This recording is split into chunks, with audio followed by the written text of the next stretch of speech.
নমস্কার বন্ধুরা, আজ আমি সুন্দর ভ্রমণের ভিডিও নিয়ে সকলের সামনে হাজির হয়েছি। খুব ভোরে উঠেছি, সকাল 6টায় আমরা গাড়ি করে বের হয়েছি গদখালির উদ্দেশ্যে। ক্যানিং হয়ে আমরা যাব গোসাবায়। বাসন্তী হাইওয়েতে অনেকটা রাস্তা পার হয়ে আমরা 10টা 20 নাগাদ এসে পৌঁছালাম গদখালি ফেরিঘাটে। আগের দিনেই আমার মেজো জামাইবাবু বাস নিয়ে এবং অন্যান্য পর্যটকদের নিয়ে হাজির হয়েছেন এখানে। আমরা এসে পৌঁছাতেই জেটিতে লঞ্চ এসে দাঁড়ালো। আমরা সকলেই এক এক করে জেটিতে থাকা লঞ্চে উঠতে শুরু করলাম। আর এই নদীঘাট আমার খুব পরিচিত। প্রত্যেকটা ঘাটকেই যেন মনে হচ্ছে আমার খুব কাছ থেকে দেখা। যদিও আমি ক্যানিং বাসন্তীতে আসিনি, পাথর প্রতিমায় থাকতাম, কিন্তু এই নদীঘাটটা দেখে অবিকল রামগঙ্গার নদীঘাটের মতনই মনে হলো। আর ওই দূর প্রান্ত দেখে মনে হলো যেন পাথর প্রতিমা। আসলে নদীঘাটগুলো সবই একই রকম হয়ে থাকে প্রায়। এই নদীঘাটের উপরটা পুরো রামগঙ্গার একেবারে হুবহু এক। আমি যতবার দেখছি ভাবছি আমি রামগঙ্গার ফেরিঘাট থেকে উঠছি নাকি গদখালির ফেরিঘাট থেকে, কিন্তু আসলে এটা গদখালির ফেরিঘাট। আর আমাদের লঞ্চে যে সমস্ত দাদা এবং ভাইরা ছিলেন, যারা আমাদেরকে পুরো ট্যুরটা করাচ্ছেন, ভীষণ যত্ন সহকারে সকলকে এক এক করে নৌকার মধ্যে তুলে দিলেন। আর আমরা সবাই আনন্দ সহকারে লঞ্চে উঠে বসে রইলাম, লঞ্চ ছাড়ার অপেক্ষা করতে থাকলাম। লঞ্চটা অপূর্ব সুন্দর সুন্দর পরিপাটি করে সাজানো। এখানেই আমরা বসে থাকবো, এখান থেকেই দেখবো, এখানেই আমরা খাওয়া দাওয়া করব। সত্যি এরকম অভিজ্ঞতা এর আগে আমার হয়নি। আমি 5 বছর সুন্দরবনে ছিলাম, লঞ্চে করে প্রতিদিন গেছি এসেছি, কিন্তু কখনোই লঞ্চে করে কোথাও ভ্রমণের উদ্দেশ্যে বের হয়নি। তাই এই ভ্রমণটা আমার কাছে একদম অন্যরকম। আমার বড় বৌদি আমার সাথে। এই যে সুন্দরবন বাগ্র প্রকল্প গদখালি ফেরিঘাট, এখান থেকেই আমাদের যাত্রা আজকে শুরু হলো। আমাদের নৌকা ছেড়ে দিয়েছে, যেটি থেকে আমরা বেশ অনেকটা এগিয়ে এসেছি। যেটিতে ওঠার পরে আমাদের যে দাদা পুরো ট্যুরটা করেছেন, উনি বলে দিলেন যে সামনেই আমরা ওপারে গিয়েই গোসাবায় নামবো।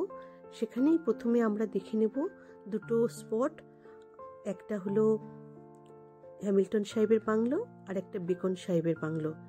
এই দুটো দেখে আমরা আবার নৌকায় উঠবো, তারপর আমরা এগিয়ে চলবো আরো অনেক দূর। এই যে ফেরিঘাটটা দেখা যাচ্ছে, ঠিক যেন আমার তেঁতুলতলা ঘাটের মতো, যেখান দিয়ে আমি স্কুলে যেতাম, কিন্তু এটা সে ঘাট না। আসলে নদীর দুই তীর সব নদীরই প্রায় একই, আর তার ঘাটগুলো একই রকম বলে আমার যেন বারবার চোখ চলে যাচ্ছে। খালি মনে পড়ছে যখন স্কুল যেতাম সেই নদী বাঁধগুলো প্রায় একই ধরনের। এইসব ভাবতে ভাবতেই চা চলে এলো আমাদের। আমরা সবাই চা খেতে শুরু করলাম। আর দাদা বাড়ি থেকে অনেক কিছু করে নিয়ে গেছিল, সেগুলো বসে বসে খেতে লাগলাম। আর এই চা খেতে খেতেই আমরা ঠিক 10 জলের বোতল যারা যারা আজকে নিয়ে উঠেছেন, কালকে যখন জঙ্গল সাফারি হবে কেউ জলের বোতল নিয়ে উঠবেন না। আমাদের সব ব্যবস্থা আছে বোর্ডে।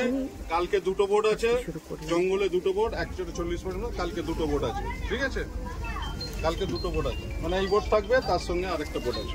আপনি আরেকবার বলে দেবেন সেই জাস্ট টাইম।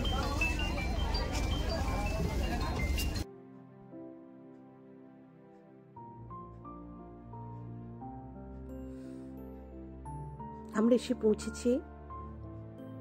এবার আমরা নামবো আমাদের লঞ্চ থেকে।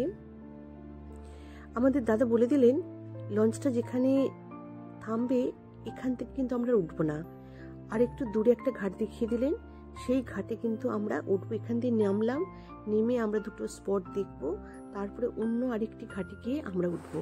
সুন্দরবন ট্যুরে প্রত্যেকটা জায়গাতেই প্রায় এইভাবেই দেখলাম।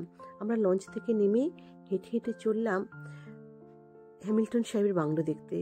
হ্যামিল্টন সাহেব আসলে ড্যানিয়েল ম্যাকিনন হ্যামিল্টন, তিনি ছিলেন স্কটল্যান্ডের বাসিন্দা।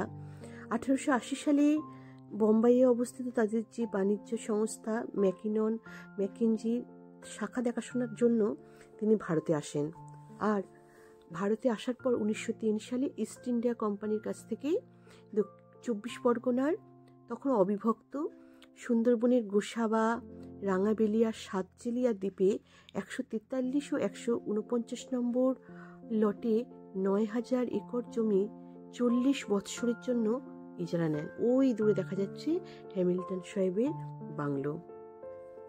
তিনি এই সেই বাংলো, ভীষণ সুন্দর কাঠের, এখনো রক্ষণাবেক্ষণ রয়েছে, দেখতে পাওয়া যাচ্ছে। আর ওই দূরে এই গেটটা পার হয়ে যে ভিতরে দেখা যাচ্ছে হ্যামিল্টন সাহেবের বসত বাটি।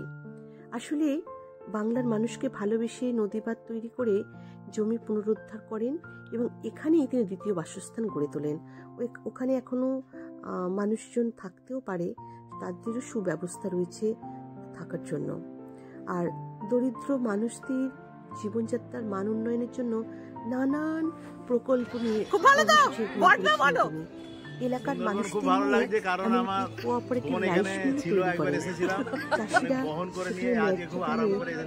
তখন কান্না ছিল, এখন ভালো লাগছে। এমনকি তাদেরকে ঋণ দেওয়ার ব্যবস্থাও তিনি করেছিলেন। এই বাংলো দেখার পর আমরা এবার চলেছি বেকন সাহেবের বাংলোয়, যেখানে রবীন্দ্রনাথ ঠাকুর এসে 2 দিন ছিলেন। সেই গল্প নিয়ে আমি পরের দিন হাজির হব। আমরা রবীন্দ্রনাথের সেই স্মৃতি বিজড়িত বাংলো পরের দিন দেখব। সকলে খুব ভালো থাকবেন বন্ধুরা।